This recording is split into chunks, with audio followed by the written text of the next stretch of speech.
Another day, another basketball stories na naman ang pagkikwentuhan natin. At ngayon nga ang balitang marami nga daw ang nagalit sa naging desisyon ni LeBron James. At ang balitang nagsalita na nga daw ang Golden State Warriors sa trade ni Giannis Antetokounmpo. Kumpirmado na nga na hindi magre-retiro o lilipat ng ibang kupunan si LeBron James next season.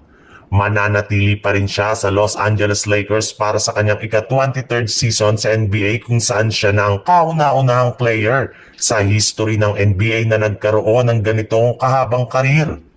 Maayos at healthy pa rin nga ang kanyang pangangatawan at naniniwala nga siya na gamit ang kanilang magiging bagong lineup kasama si Luka Doncic ay magkakaroon sila ng mas mataas na tsansa na makakuha ng kampyonato. Pero kasabay rin naman nga ng inaasang pagbabalik ni LeBron James sa Los Angeles Lakers ay ang hindi pa rin niya pagre-retiro ay marami nga sa kanyang mga haters ang nagalit since halos lahat ng mga ito ay gusto na siyang mag-retire sa NBA. Hanggat nasa Lakers pa rin nga daw si LeBron ay hindi sila mananalo ng kampyonato which is natural rin ang reaksyon ng mga haters. Dahil ayaw nga ng mga ito na makita si LeBron James na nakakagawa muli ng bagong history at milestone sa NBA sa pagpasok nito sa ika-23rd season.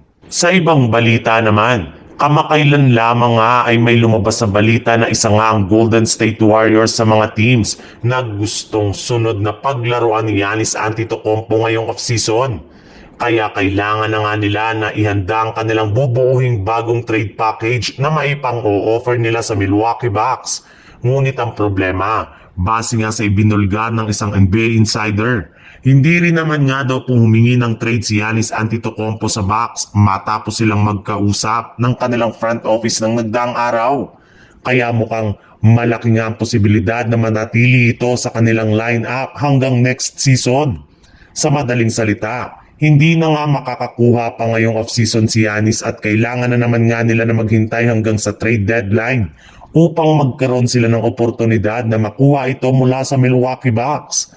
Subalit, mismong front office na rin naman nga ng Warriors sa pangunguna ng kanilang general manager na si Mike Dunleavy na wala rin naman nga daw silang balak na kunin si Giannis Antetokounmpo mula sa Milwaukee Bucks since hindi rin naman nga isang superstar ang balak nila ngayong kunin bagkus isang role player na sentro na kayang pangunahan ng kanilang front court.